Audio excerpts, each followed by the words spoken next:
जो सुना है उस पर विश्वास मत करो। कुछ लोग अपने विवेक से मुझे अपना बनाते हैं, कुछ लोग ज्ञान से, कुछ लोग कर्म से, कुछ योग से। तुम मुझे किस रूप में प्राप्त करना चाहते हो, ये पूरी तरह तुम्हारे ऊपर है। तुम मुझे जिस रूप में बुलोगे मैं उस रूप में हाजिर हो जाऊंगा। इस दुनिया का आकर प्रत्येक मनुष्य के लिए अलग अलग है। मनुष्य अपने सोच और कर्म से इस दुनिया का आकर निर्धारित करता है।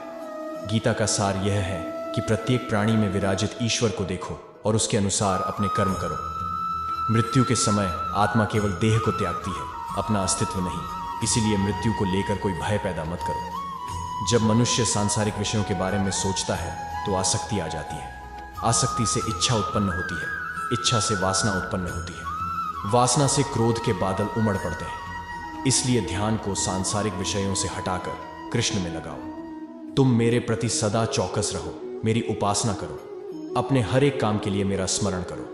मैं वादा करता हूं तुम मेरे प्रिय बने रहोगे। जो मरे प्रिय हैं उनको मौत का भय नहीं रहता है। मौत उनके लिए मात्र पुराने वस्त्र उतारने के बराबर है। मनुष्य को निडर, शुद्ध और आध्यात्मिक बनना चाहिए। जीवन का आनंद लो, उदार दिल से बातें करो, किसी पर क्रोध मत करो, किसी का अहित मत सोचो, सभी के सद्भाव के साथ पेश आओ।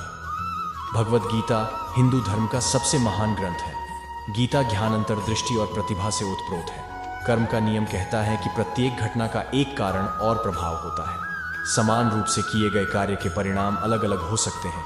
यह केवल इस बात पर निर्भर करता है कि वह कर्म करता किस प्रकार है। वह काम जिसकी शुरुआत किसी अच्छे उद्देश्य के लिए की गई हो, उसका अंत कभी बुरा नहीं होता है। जब मन लगता दौड़ता रहता है और इंद्रियां भटकती रहती हैं तो ध्यान हवा की तरह दूर भाग जाता है और एक जहाज की तरह उड़ जाता है। इंद्रियां शरीर से ऊंची हैं, मन इंद्रियों से ऊंचा है। बुद्धि मन से भी ऊपर है और बुद्धि के ऊपर आत्मा है जो कि सर्वोच्च है। जो मनुष्य आत्मा को जान लेता है वह सब कुछ जान लेता है। तुम्हारी अधूरी इच्छाएं तुम्हारी खुशी को मार देती हैं। इसलिए इच्छाओं की कमी एक खुशी की कुंजी है। मैं न तो तुम्हारी महंगी भेंट से प्रसन्न होता हूँ, न दिखावटी दान दलायुता से। अगर मेरे मन को हरना है तो मुझे प्रेम से पुकारो, मैं हाजिर हो जाऊंगा। अवास्तविक चीजों को लेकर मन में कभी डर पैदा मत होने दो। वो वास्तविक नहीं है। वह न तो कभी था और न कभी होगा। इसके विपरीत जो वास्तविक है वह हमेशा से था और उसे न तो बदला जा सकता है न कभी नष्ट किया जा सकता है। एक इंसान के रूप में इस धरती पर तुम्हारे कुछ कर्तव्य हैं। अनिवार्य रूप से अपने कर्तव्य को निभाओ। जो कुछ भी हुआ है उसमें तेरा कोई योगदान नहीं है, इसलिए तुम्हारी सारी परेशानियां व्यर्थ हैं। हर चीज की शुरुआत मुझसे होती है और खत्म भी मुझ पर आकर ही होती है। इंद्रियों से मिलने वाला सुख सच्चा नहीं होता है। इंद्रियों का सुख पहले तुमको अमृत की मिठास देगा, लेकिन बाद में तुम्हारा विनाश कर देगा। लोभ है। मनुष्य का समस्त निर्माण उसके विश्वास के फलस्वरूप होता है। जैसा वह सोचता है उसी के अनुरूप वह बनता है। परिवर्तन इस संसार का नियम है। एक नजर में तुम असीम संपत्ति के मालिक बन सकते हो, दूसरी नजर में तुम दरिद्र बन सकते हो। जो मनुष्य किसी अच्छे काम में लगा हुआ होता है, आने वाले समय में उसका अंत कभी बुरा नहीं होता है। मनुष्य अपनी 3 प्रमुख कृतियों द्वारा नरक के द्वारा पर पहुंचता है। वे तीनों कृतियां काम, क्रोध और लोभ है। तुम अपने जीवन को सार्थक बना सकते हो, लेकिन इसके लिए तुम्हें मेरी शरण में आना पड़ेगा। अगर तुम्हें मेरी बातें अटपटी लगती हैं तो तुम्हें अपने नजरिए को बदलने की जरूरत है। अभी तुम चीजों को उस तरह से नहीं देखते हो जिस तरह मैं देखता हूं। अगर एक बार तुमने मुझ पर विश्वास कर लिया तो तुम्हें जीवन में कभी निराश होना नहीं पड़ेगा। एक बार जो मुझ पर विश्वास करता है उसको मैं कभी छोड़ता नहीं हूं। इस दुनिया में तुम प्रेम सभी से करो, लेकिन पूर्ण रूप से विश्वास किसी पर मत करो। अगर तुमको भरोसा करना है तो केवल कृष्ण पर करो। मन बड़ा चंचल है, इसलिए अपने मन को स्थिर रखो, उसको कभी व्यथित मत होने दो। मैं हर दिल को एक मंदिर की तरह देखता हूँ। जो दिल जितना सुंदर होता है वहां मैं उतना ही अधिक ठहरता हूँ। भगवान श्री कृष्ण के चरण कमल इतने पवित्र हैं कि जो कोई उनकी शरण लेता है तुरंत शुद्ध हो जाता है। जो मेरे भक्तों के साथ धोखा करता है उसके लिए मैं सबसे बड़ा शत्रु हूँ। अगर किसी ने मेरे भक्त को एक बार भी धोखा दिया तो जन्मों जन्मों तक मैं उसका उद्धार नहीं करता हूँ। इस देवत्व का सर्वोच्च मैं हूँ, सब कुछ मुझ पर निर्भर है। अगर तुमने मेरे बारे में जान लिया तो तुम्हारा कल्याण निश्चित है। आपने जो कुछ भी किया वह आपके साथ एक दाग की तरह चलेगा, इसलिए अपने कर्म में शुद्धि लाओ। मैंने अभी तक तुम्हारे शरण में आने के प्रस्ताव को स्वीकार नहीं किया है, क्योंकि तुमने अभी तक पूर्ण रूप से समर्पण नहीं किया है। जब तुम शुरुआत करोगे तो स्वाभाविक रूप से तुमको असफलता मिल सकती है। कई बार तुमको गिरना भी पड़ सकता है, लेकिन इसका मतलब यह नहीं होना चाहिए कि तुम उस काम को करना छोड़ दो। एक समय आएगा जब तुम परिपूर्ण हो जाओगे और तुम्हारे सभी काम सफल हो जाएंगे। इस काम में मैं हमेशा तुम्हारे साथ खड़ा रहूंगा। बुरे विचार मन को दुखी और परेशान कर सकते हैं, लेकिन जब आप कृष्ण में विश्वास करते हैं तो कृष्ण स्वयं आपकी सब परेशानियां दूर करने आते हैं। मैं तुम्हारे हर छोटे बड़े कर्म में साथ दूंगा। तुम्हारा जो दिल करे उसको करो, लेकिन नम्रता और सरलता के साथ करना, अहंकार के साथ नहीं। जो आदमी मुझे हर चीज में देखता है और मेरे होने के एहसास को अनुभव करता है, वह मेरा सच्चा भक्त है। ऐसे भक्तों से मुझे प्रेम है। एक उपहार तब शुद्ध होता है जब उसको सच्चे दिल से सही व्यक्ति को सही समय पर दिया जाता है और बदले में कोई दूसरी उम्मीद नहीं करते। इंद्रियों का काम ही है भटकना। जब कोई मनुष्य अपना मन उनके पीछे छोड़ देता है तो समझ लीजिए कि उसने छेद वाली नाव में सवारी शुरू कर दी है, जिसका डूबना तय है। कड़े संघर्ष के बाद प्राप्त होने वाला सुख जिसने आपके दुखों का अंत किया है, ऐसे संघर्ष का पहला कदम आपको कड़वे जहर के समान लगता है और अंत में आपको अमृत की प्राप्ति होती है। इस तरह का सुख केवल मन की शांति से प्राप्त हो सकता है। ऐसा कोई नहीं है जिसका सदियों से अस्तित्व है, और ना ही ऐसा कोई है जिसका सदियों बाद अस्तित्व रहेगा।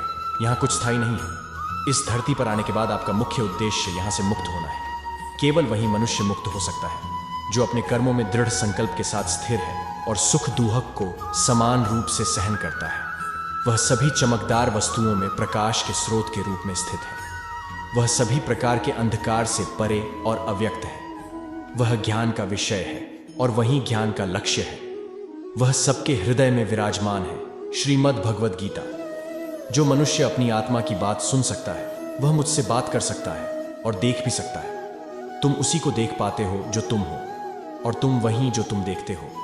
मैं सभी के घरों में निवास करता हूं। मेरी ऊर्जा सभी जगह समान रूप से वितरित है। जो मुझे पहचान लेता है उसको मैं भक्ति रस प्रदान करता रहता हूं। अपने सभी कर्मों को कृष्ण पर केंद्रित होकर करो। आसक्ति को त्याग दो।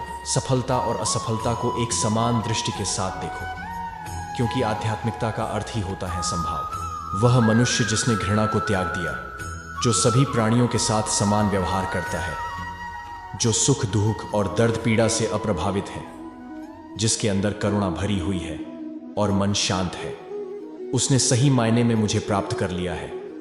यही वह मनुष्य है जिसको मैं सबसे अधिक पसंद करता हूं। मैं सर्वनाश कर सकता हूं। मेरे रुकने की वजह मेरे भक्त हैं। जिस दिन मेरे सभी भक्त मर जाएंगे मैं सर्वनाश कर दूंगा। इस विशाल संसार में तुमको केवल कर्म करने की छूट है। इसके अतिरिक्त फल की इच्छा और स्वार्थ सब निरर्थक है।